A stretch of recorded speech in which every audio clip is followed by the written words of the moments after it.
from Group 4 and making an MSME interview assignment for a tax article. And in this video, we will explain what MSME, Cortex, and the use of the Cortex are. For a more complex explanation, see the next video.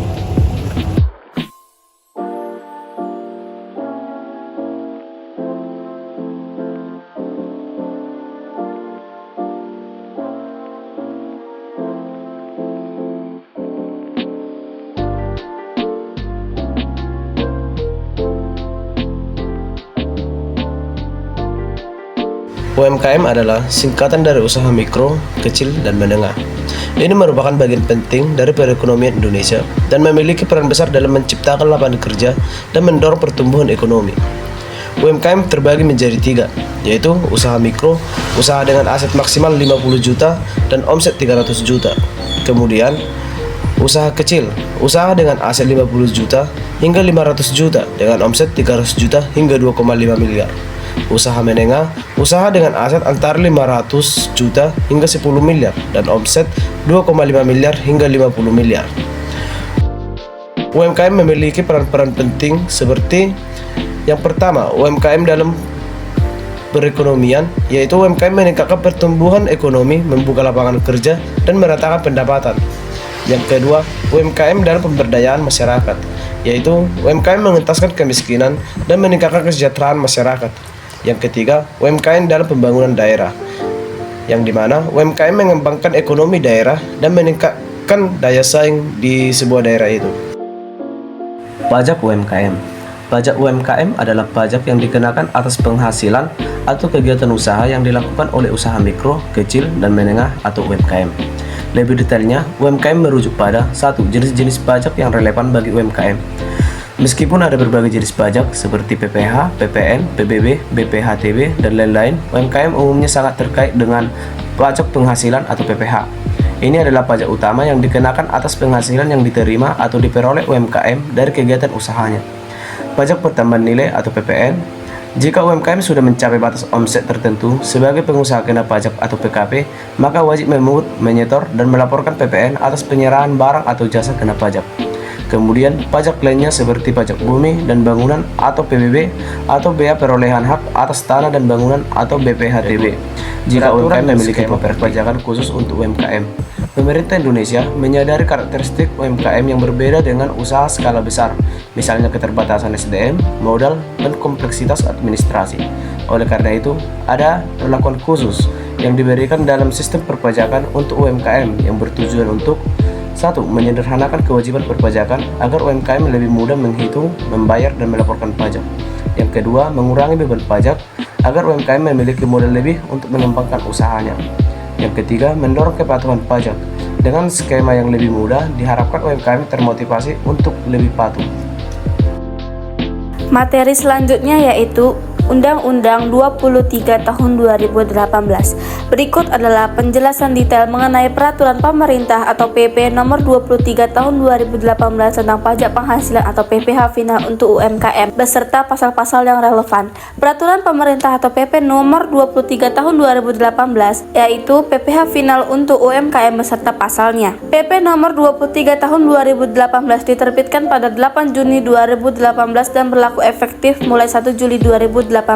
Peraturan ini menggantikan PP Nomor 46 Tahun 2013 dengan tujuan utama menyederhanakan kewajiban perpajakan, mengurangi beban, dan mendorong kepatuhan bagi usaha mikro, kecil, dan menengah atau UMKM. Berikut adalah isi pokok PP No 23 Tahun 2018 yang disertai dengan referensi pasalnya. Pertama, pengenaan PP final dan sifat final, yaitu Pasal 2 ayat 1 dinyatakan atas penghasilan dari usaha yang diterima atau diperoleh wajib pajak dalam negeri yang memiliki peredaran bruto tertentu dikenai pajak penghasilan yang bersifat final. Ini menegaskan bahwa penghasilan dari usaha dengan omset tertentu akan dikenai PPh yang sehingga perhitungan dan pelunasannya dianggap selesai pada saat pembayaran, tidak digabungkan dengan penghasilan lain di akhir tahun pajak.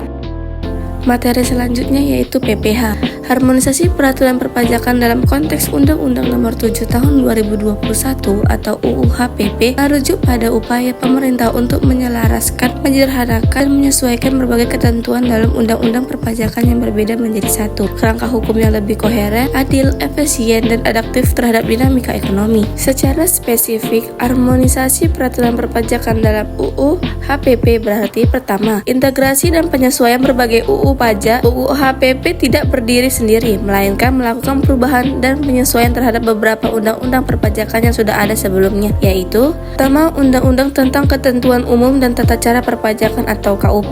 Yang kedua, Undang-Undang tentang Pajak Penghasilan atau PPH. Yang ketiga, Undang-Undang tentang Pajak Pertambahan Nilai atau PPN dan Pajak Penjualan atas Barang Mewah yaitu PPNBM. Yang keempat, Undang-Undang tentang Cukai. Yang kelima, selain itu, UU HPP juga memperkenalkan pengaturan baru mengenai pajak karbon dan pajak program pengungkapan sukarela atau PPS.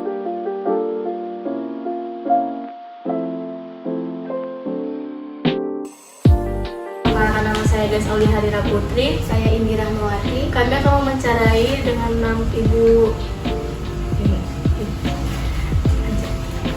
Ini sebelumnya kami dari mahasiswa Prodi D3 Akuntansi Politeknik Negeri Medan. Di sini kami ingin mewawancarai tentang UMKM, tugas UMKM untuk tugas pajak. Di sini kami disuruh untuk menghitung berapa laporan, menghitung laporan dalam untuk UMKM tersebut. Baik, sebelumnya Bu, perkenalkan nama saya Indi dan ada teman saya Gadis. Kami ingin bertanya, ini Ibu, nama pemilik usahanya siapa ya? Nama pemilik usahanya kalau kami dan suami saya atas nama Musiadi. Kemudian nama usahanya ini apa ya? Lapak Berisi. Kalau Lapak Berisi ini sudah berdiri berapa lama? Dari tahun 2019. 2019 sampai sekarang. Iya. Itu masih aktif. Kalau boleh tahu nih Bu, ya usaha ini bergerak di bidang apa? Bergerak di bidang kayak toko pakaian. Toko pakaian. Iya. Kayak laki-laki aja atau ada yang lain kamu sepatu? Ada yang lengkap loh. Tapi untuk khusus apa laki-laki aja. Ibu, apa alasan mendirikan usaha ini? Ya, alasan mendirikan usaha ya mendapatkan income lah. Boleh tak kami tahu sejarah perkembangan usahanya dari awal mula sampai saat ini? Jadi awal mula Lapak Berisi ini tahun 2019. Itu kami pertamanya dimulai dari lapak, makanya namanya lapak ya. Dia sekarang udah toko, tapi awal mulanya dia lapak dari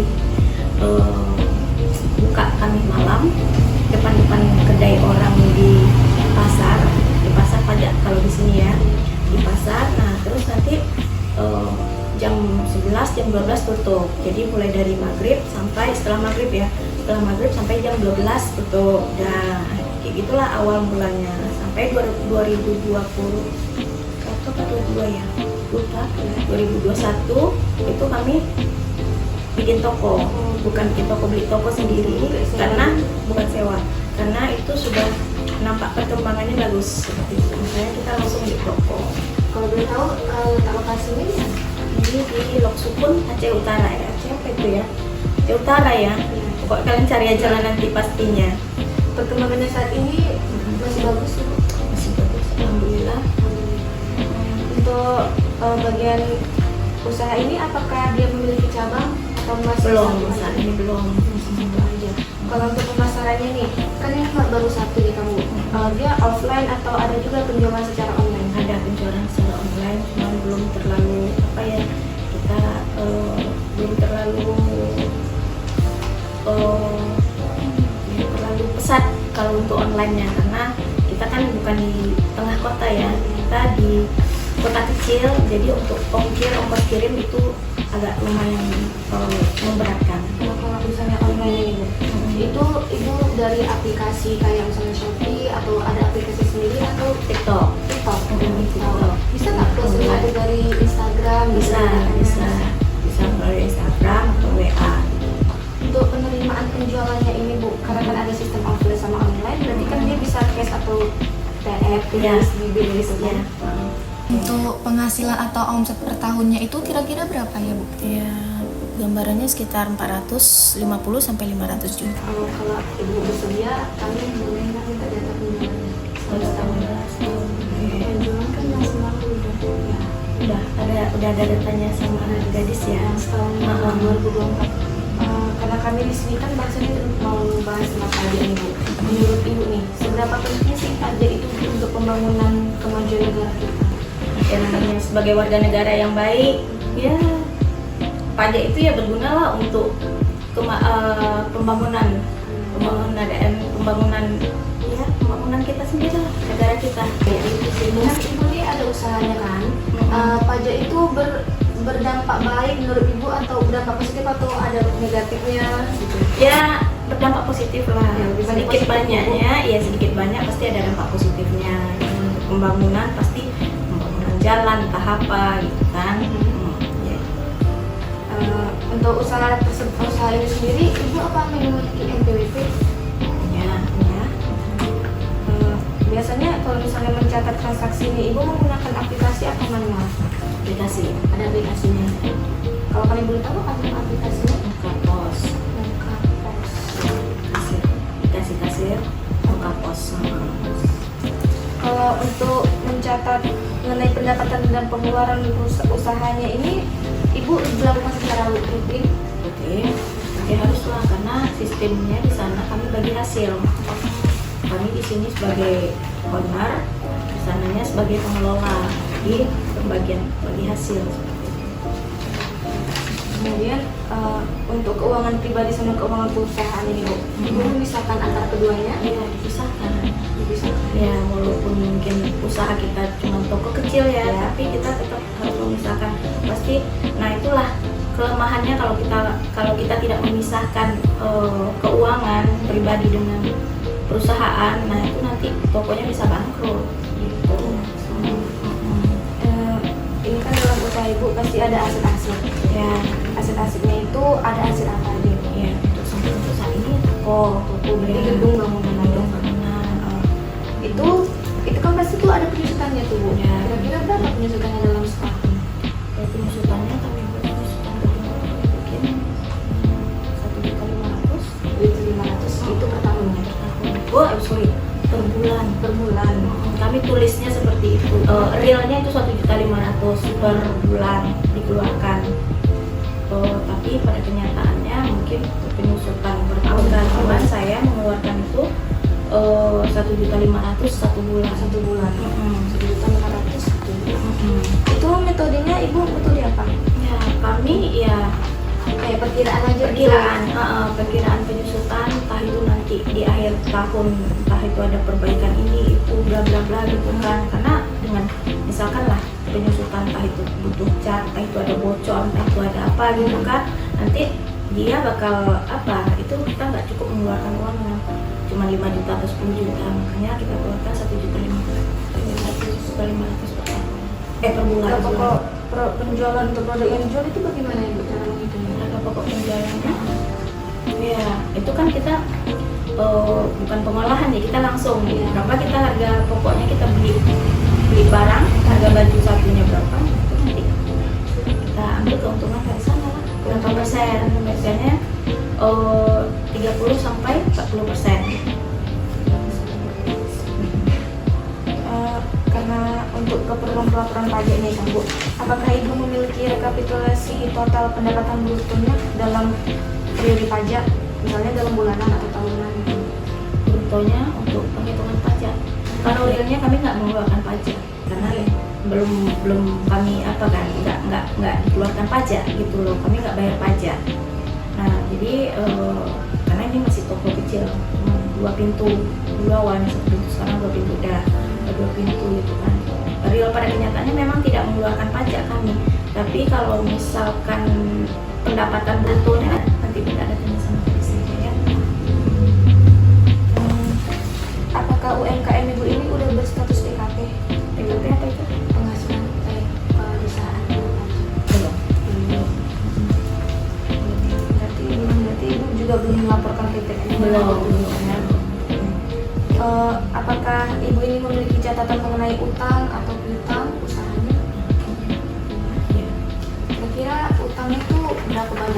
Ya, kalau utang, kalau untuk saat ini ya, kalau untuk saat ini utang nggak ada, karena udah lunas. Ini dari toko kan udah hapus semua. Tapi kalau untuk beli barang pun kami tunai, tunai langsung. Kalau misalnya nggak ada utang, kalau utang kami nggak ada.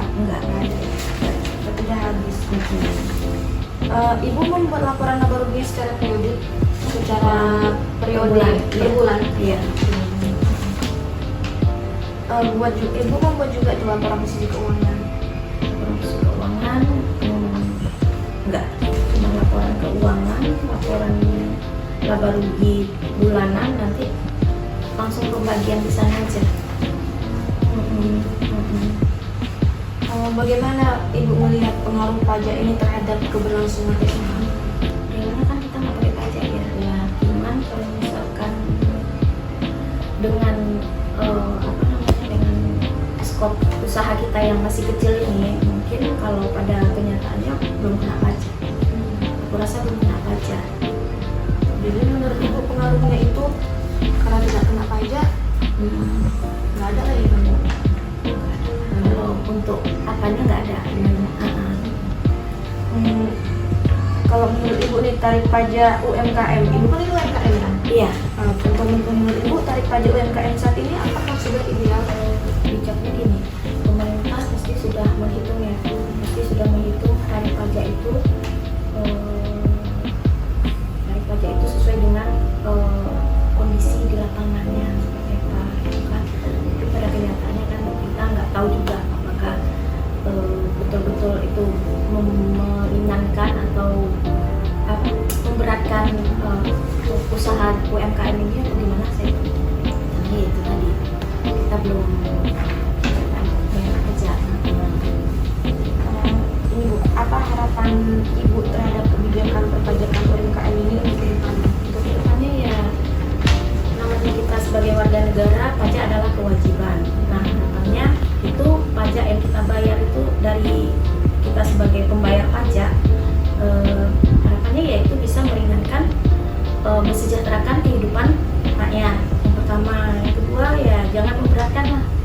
Nah, harapannya seperti itu, jangan memberatkan, sama-sama memberikan keuntungan untuk pengusaha dan juga untuk pemerintah yang juga naik. Sekian hasil wawancara kami. Kami juga mengucapkan terima kasih kepada Ibu Oli yang sudah bersedia untuk diwawancara. Kami juga minta maaf apabila mengganggu waktunya. Oke, terima kasih semua.